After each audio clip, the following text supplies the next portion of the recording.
welcome to another RDWorks Learning Lab. Today we're going to plan some changes that we're going to make to this China Blue machine. Now I know I've made lots of small changes to it already. One or two fairly big changes. We've thrown away the original head and we've got a little plastic head on here now, which is in itself quite lightweight, but it's also got an adjustable bracket on it. And of course the original mirrors themselves were not particularly good. They were mirrors and they worked, but the adjusting system was poor. So I had to make a brand new mounting mechanism for the upgraded mirror system that I fitted to this machine. If you've been watching the series, you'll have seen me turn this belt round so that it no longer acts as a tooth belt. Well, not in the same sort of way that it did originally. This is now a flexible rack and pinion system. But that's a completely different story, but it's a change that I've made. And you'll remember me recently changing the head on this machine away from its very heavy, lumpy 350 gram head to this very lightweight 100 gram alternative. It enabled me to speed, not the speed of the machine up, but the response time of the machine by reducing the overrun on each end of the stroke when you're engraving.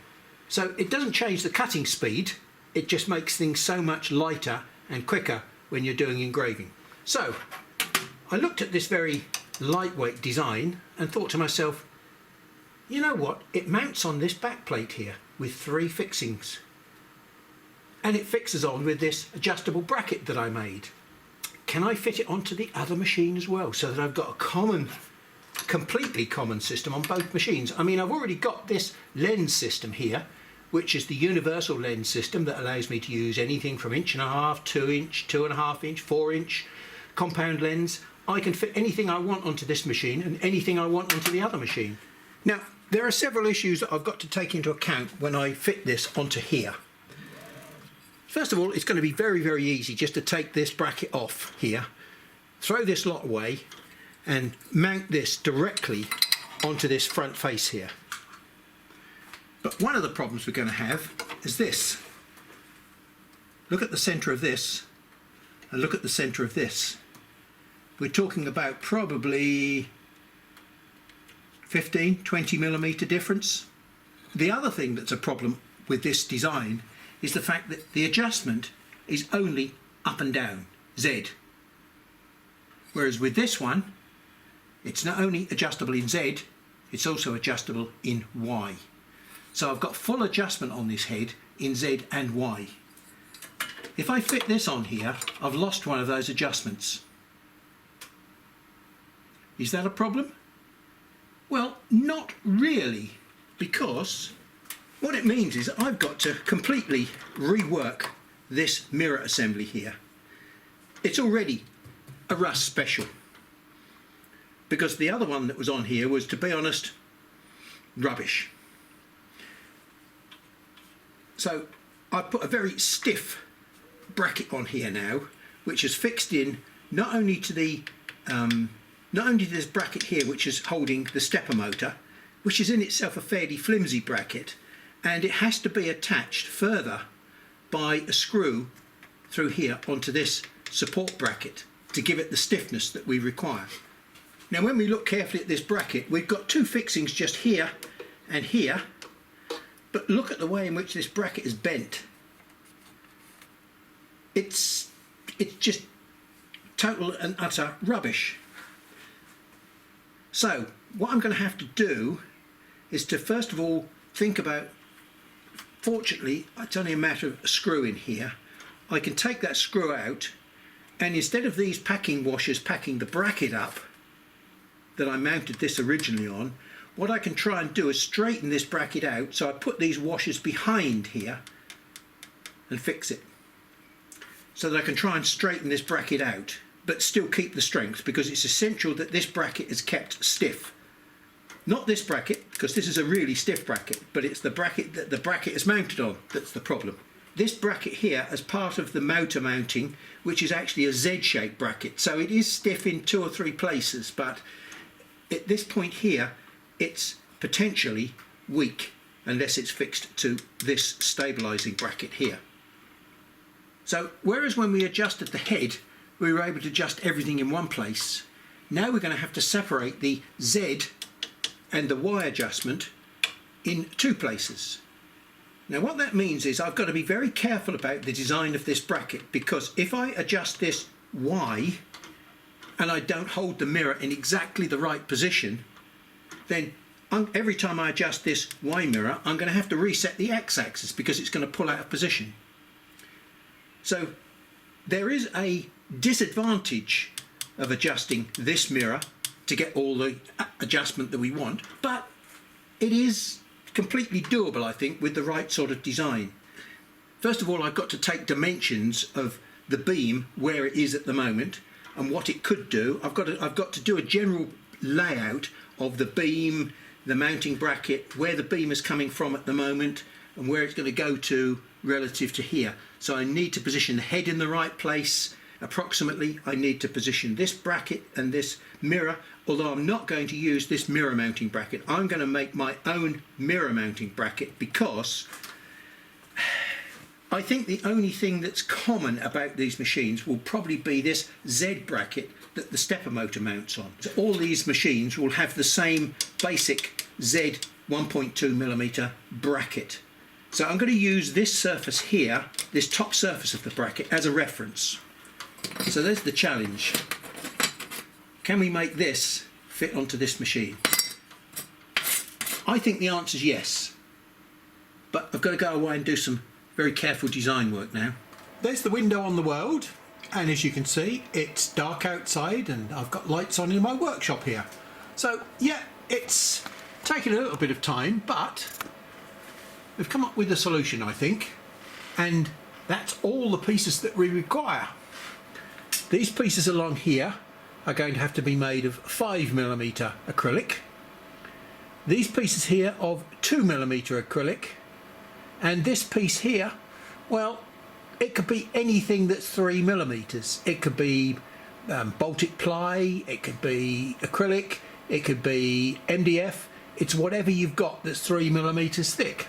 Before we start the cutting, I need to carry out a couple of tests on the machine. We're just going to run my little dot test on here. Don't blink. There it is, it's done. Now the reason I've done that is because this machine is a fantastic plotting machine. It tells us all about velocity and movement.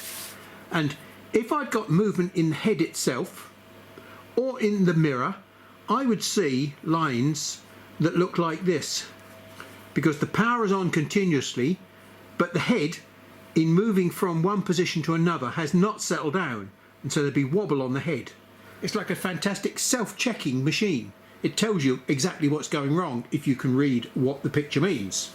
So having got nice straight lines like this, we can now use this pattern as a reference when we change the head and the mirror bracket to make sure things are still as stiff afterwards. If they're not, we'll have failed. Okay, now although this is a photo engraving lens, a compound lens, I'm going to use this to cut this 5mm thick acrylic.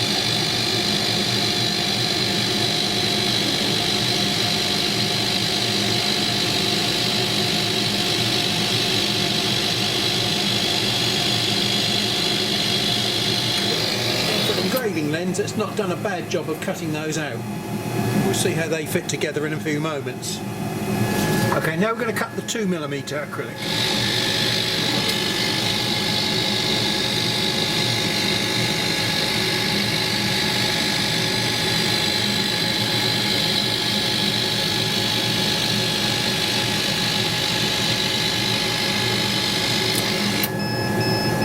Now I could use this 3mm birch plywood, but I just happen to have, I think, some black acrylic somewhere.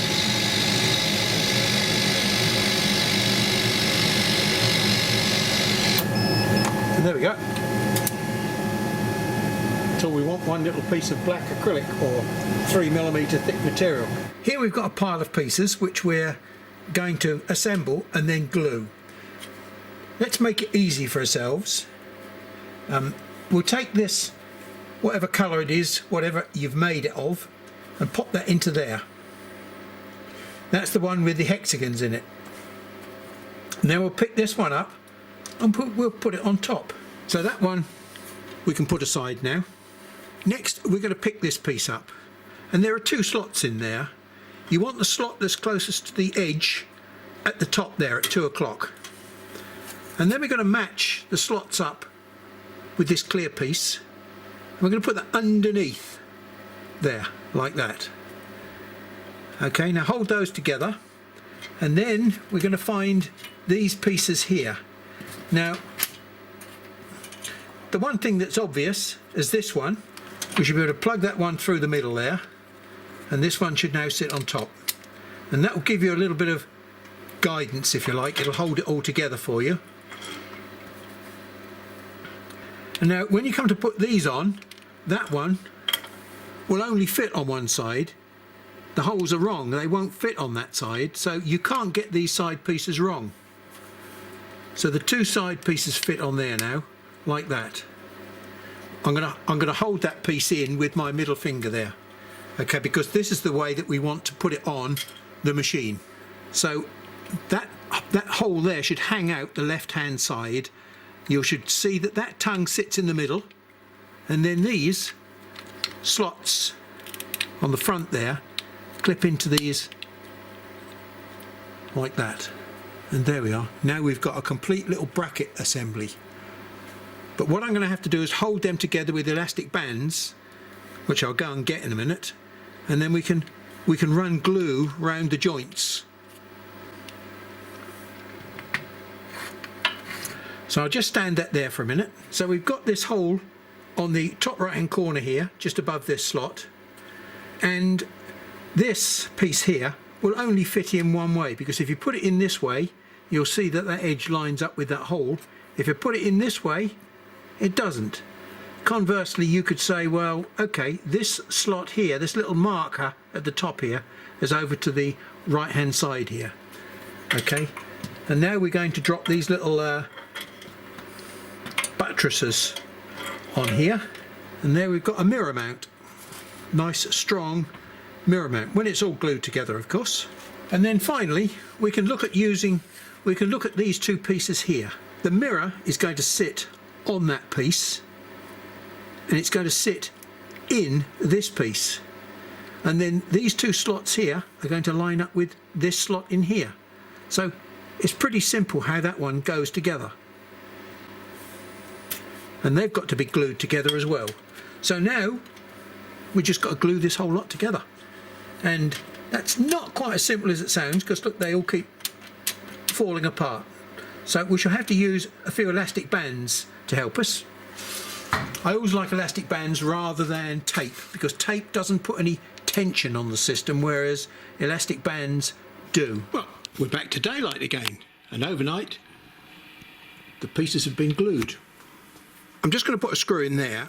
The idea of this piece of substrate underneath here is to captivate the nut, so that when you do it up, it acts like a fairly crude spanner. It just stops the nut from rotating. Okay, so that when we adjust this, we can just loosen it off, move it backwards and forwards, and lock it back up again without having to worry about the nut underneath. The great thing about this is, as it happens, it's really a nice snug fit with no clearance in it at all. But I'd planned an escape road just in case that didn't happen, and that's what this little square notch is for here. So if you like to cut something like about 5mm off the end of that piece of pipe there, slip that piece of pipe in there like that. That was what that notch was for. It was a spring-loaded system to keep it pushed against these end stops here. Now, I've manufactured the mirror holder, but sadly you're going to require an M3 tap to go through every one of those holes in there. I couldn't find a simple way of overcoming that problem of having to require special tools. Okay, let's have a quick look at how we've put the screws in on the mirror holder itself. We've got two M3 by 5mm long button head screws here on the front to hold the mirror in. We've got one of the same button head screws on the back to act as a pivot point.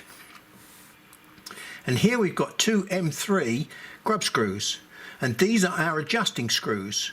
Now the adjusting screws are on the front this time because they're so much easier to get to. Behind, they're an absolute pain. So now we've got these springs and an M3 by 20mm long screw, and those both go through the two holes in the back plate there and should connect up with holes in the mirror plate. Now you should be able to screw those in until they just about sit flush with the front, and then there'll be enough tension on there to allow the mirror to rotate and be controlled. So here we are with our grub screw now. We can adjust the mirror. We set up so that it's parallel with this front face here and parallel along here, and then we're nominally at 45 degrees. Now I'm not going to put the mirror in here until the last minute. I couldn't make up my mind whether to glue this together or not, but I think the answer is yes, I'm going to glue it together. I've put some fixing screws in there which allows me to very accurately locate the edges, and then I'm going to just run round this edge here and flood the edge with glue, which will run round and go inside anyway. And just in case, we'll drop some glue in this little hole here, and then we'll pop this in and we'll flood that with glue as well. We'll just take the excess off. We'll then leave that for a few minutes to dry, because I shall need to remove these screws, and we've got to put some countersink holes in the front here, because any fixing screws that we fixed back to the bracket, the bearing bracket, have got to be flush with their surface, because the head is going to sit flat on that surface. So while we're waiting for that to dry, we'll just have a quick think. Is there anything else that we've got to cut or do before we disable this machine? No, I've already got a little head prepared, so that's not an issue.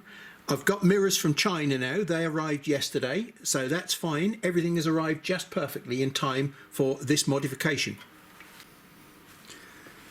Okay, well this is the bit that most people fear. Taking it to pieces. Will it ever go back and work again? Of course it will. Look, how many times have I had this machine to pieces?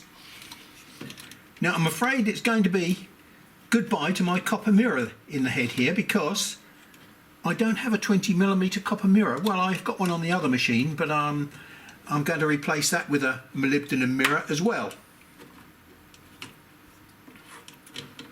But they've served me well and they've proved the point. Copper mirrors are very good, and after many hours of use, they're still nice and shiny. I mean, all those doom merchants have said copper mirrors are absolutely useless, they will corrode, they will oxidise. Yeah, that's an idea rather than practice. This mirror is now at least 3 years old. What more can I say? It's been cleaned a couple of times, but that's it. Now, I think because we've got a more compact head on here, we may actually be increasing the size of the table slightly as well. So we may be able to get another 10 or 15mm of stroke on this table by the time we've finished. Right, so I've now got to put 4 countersink holes in here to suit M4 so that I can clamp that back on there and the screws will sit flush. Right, now before we put this onto here, into the back, I've got to drop at least one M4 nut and one M3 nut, because I won't be able to access those once I've screwed it on. Now I haven't got suitable hex drive screws, so I'm going to use just ordinary brass countersunk screws, which I happen to have. Yep, it's solid as a rock. So there's going to be no movement there.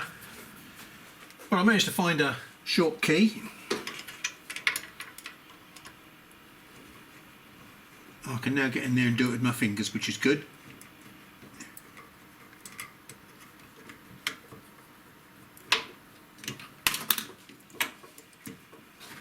Now let's just see what happens to this. I've purposely put a couple of little projections on here so that they locate and sit on the top of this bracket. But I don't think the bracket is long enough. I still think I might have to take that screw out of there and have a go at trying to straighten up this whole bracket here. I might even have to take that little bracket off there. Yeah, it looks a bit of a mess under that bracket there, doesn't it? So I think I'm going to have to be quite a bit brutal with that bracket to get it straight. Well, I think this might be man enough to do the job.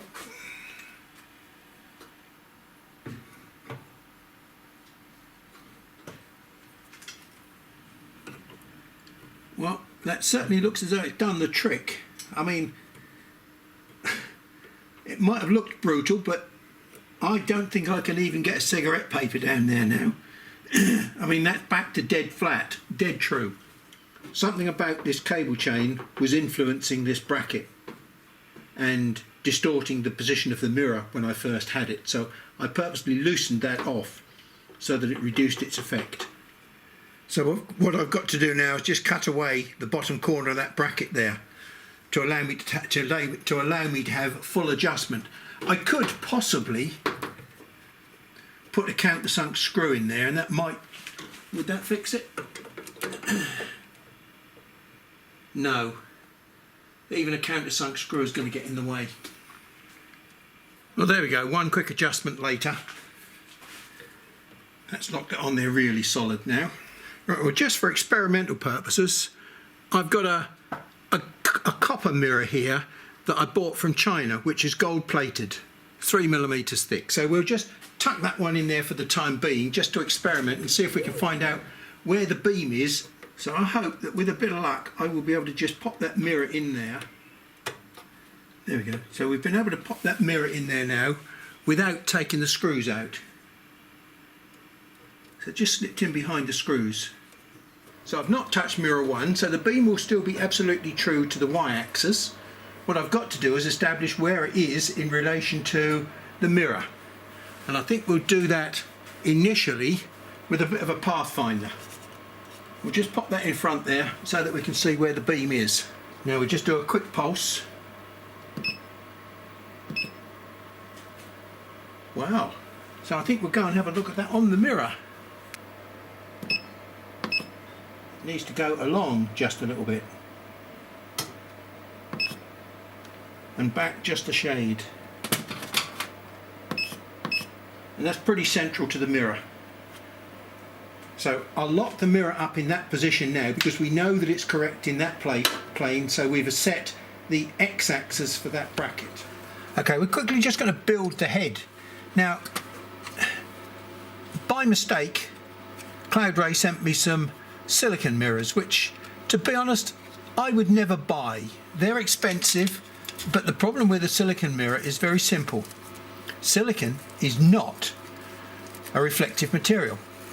It's very, very, very flat, optically flat, but it's coated with gold, which makes it a really high-class mirror.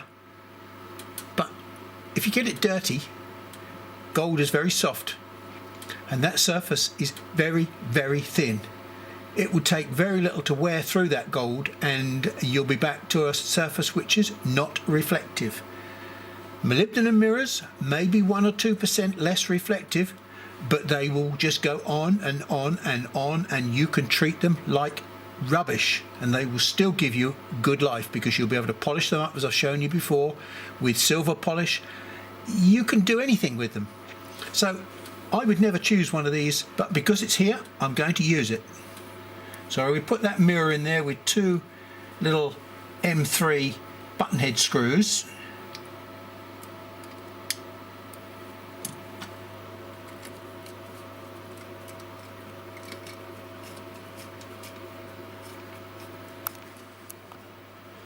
So there we are, we've just set the mirror up so that it's nice and parallel in both directions. Aha, so here we are, we found an M3 by 10 button head which should be just perfect for this application.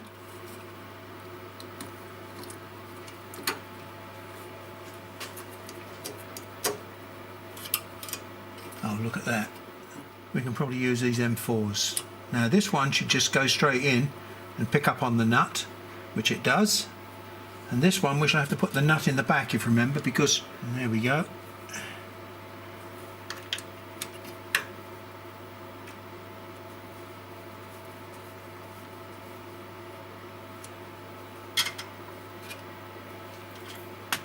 And that's it. We're all ready to rock and roll. We'll drop our target on there and take it forward a bit. We'll just put a little piece of cardboard here so that we can check where it is roughly. Oh, well, it's on target nearly. So this is a sighting target. Oops. Look at that. Not bad. We'll just move to the other end. This bracket here that I felt was square is actually pointing uphill. And so, therefore, what I've had to do, I've had to break my little location tip off the end here so that, as you can see, I can actually allow this bracket to twist down, because I've reached the extent of my mirror adjustment. I just can't adjust it down anymore to get the target in the right, or to get the beam in the right place. Now it's down. It's going up still going up. So it's still not down enough.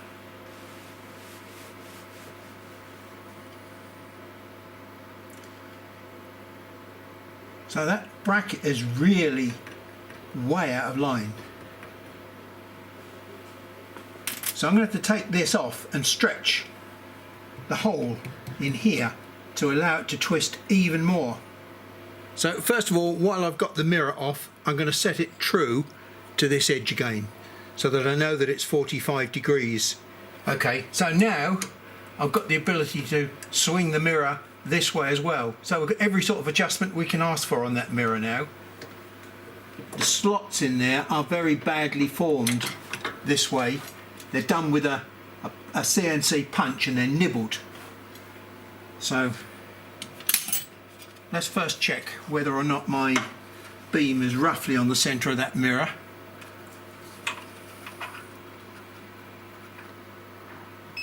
Not far off. That'll probably be good enough. Move it away a little way at a time and find out which way the beam is going. Up, very much up. So we've got to come down a long way.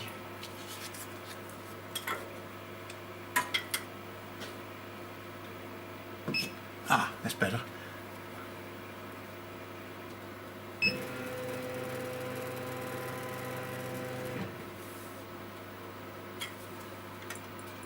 So you've seen what I'm doing at this end at the moment. I'm just twisting the angle of the actual support bracket. So it's up here at the moment and it's too far over. There we go. So we're on target now, so we can wind that back a little bit more towards centre. Too much. We've got lots of control there. So let's see what we've got at this end. And that's in the middle of the slot, where roughly it should be. Quick check again. Yep.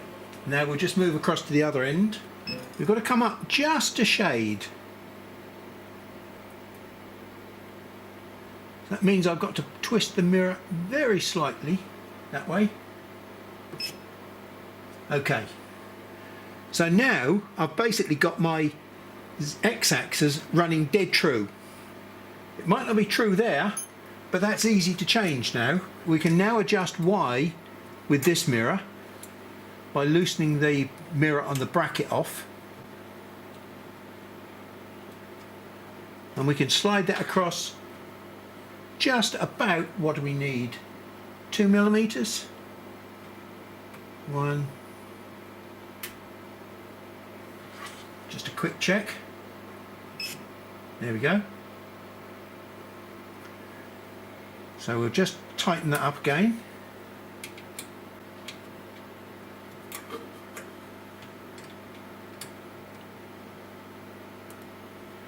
And then we need to catch it in Z that way.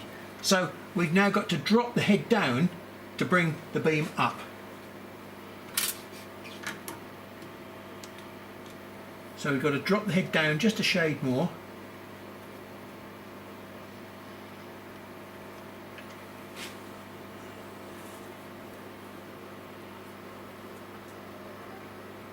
Like that.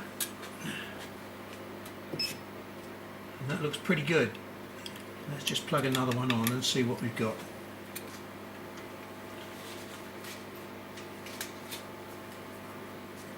Now bear in mind, this is only getting the beam correct onto that mirror. We've still got to set it up properly for Z in a minute. So it's correct in the centre now. Now all we've got to do is go down just a little bit more.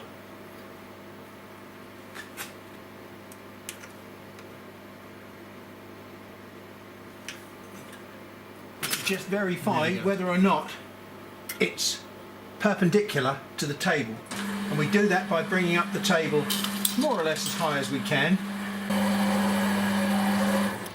Okay, that's better. 12%. Yep, that's a nice beam.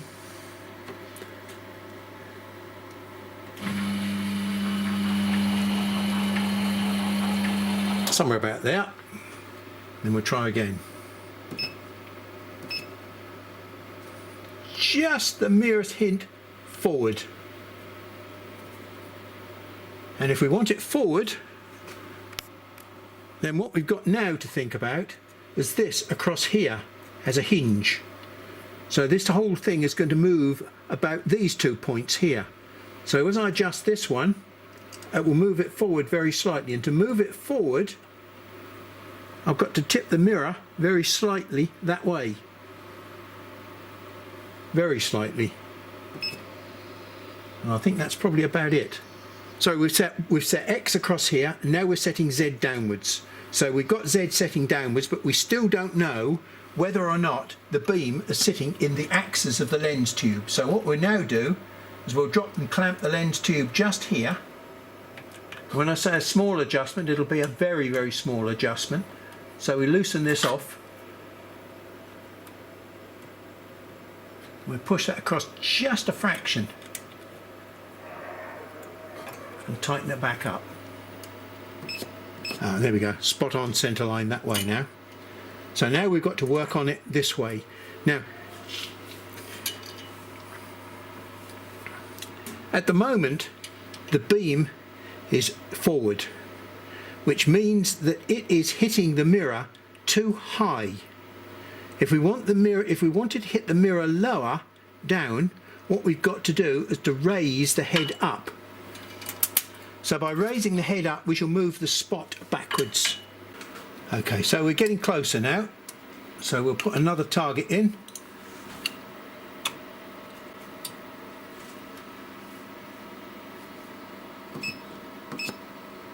So we're still just a little bit forward. You've got to come up a little bit more. And there we go, spot on. So we'll just lock the head up and we'll just make sure that it's still true. Yep. Okay, so looks as though we've got a new head. So we'll pop the compound lens back in here.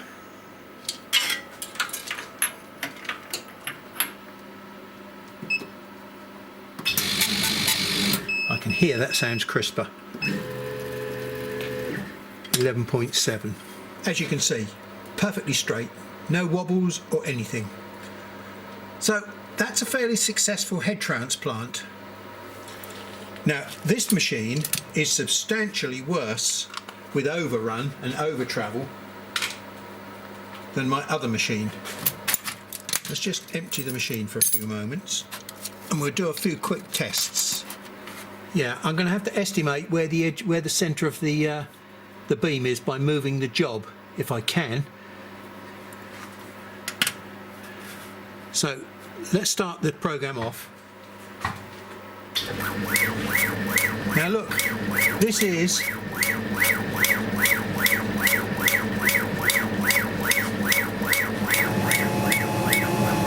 might even be a little bit wrong. That's running at 500 millimeters a second. Look at the huge amount of overtravel that I've got when I'm engraving this at 500 millimeters a second. In fact, I suspect if I run it again, I may well find that it's almost central. So it will be starting there, and it may well reach the same amount on each side. Let's just see if we can see that.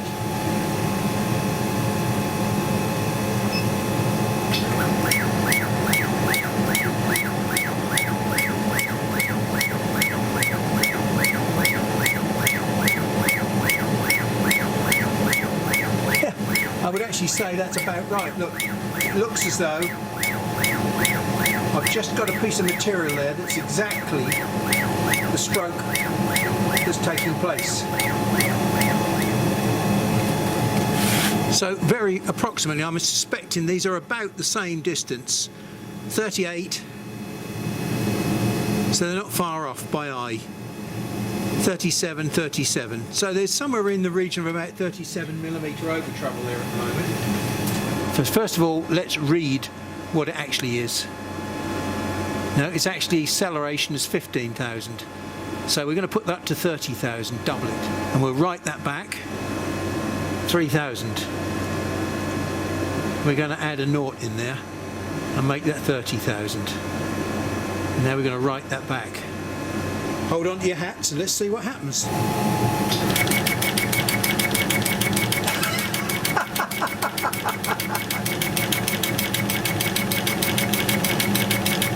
What do you think, guys?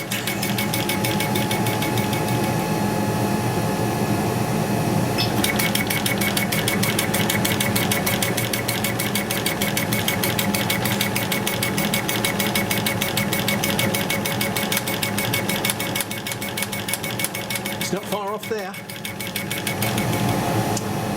What can I say?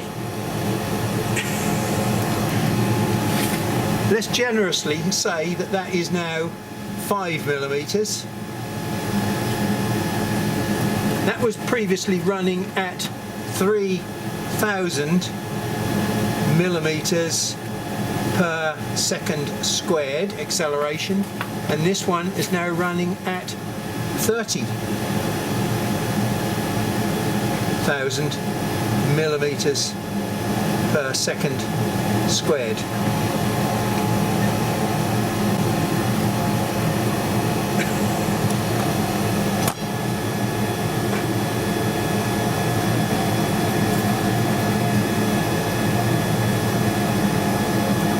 Am I getting any drift? We'll run that one more time and we'll just check for loss of steps.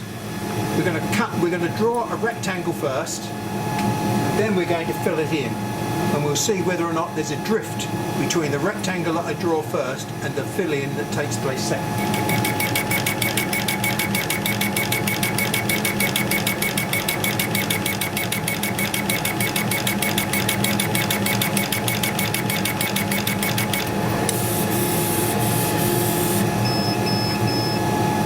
Down this edge here, we haven't lost any steps at all. There's no drift as we go across. So, I mean, I'm going to leave it at that. I'm not going to push it any further because I'm very, very, very happy with that. Well, as you can see, it's not just a simple head change for this machine. We've got to do a change on here as well. But if and when Cloud Ray do make this, and I still haven't heard back from them after about 2 weeks, but the guy is busy travelling at the moment, so eventually I shall hear back from him. The point being that this head will suit either type of machine. And it will allow you to have, exactly as we have on the other machine, compound lens, 1.5-inch lens, 2-inch lens, 2.5-inch lens, 4-inch lens. You won't need a visa. You'll be able to cut your way to Australia. Unless you're already in Australia, of course. Well, it's been a very interesting couple of days. I can't think of many more things that we've got to do on these machines, to be honest. We're beginning to run out of subjects and things to mess around with. But I'm sure I'll find something. But in the meantime, thanks for your time, and I'll catch up with you in the next session, whenever that happens to be.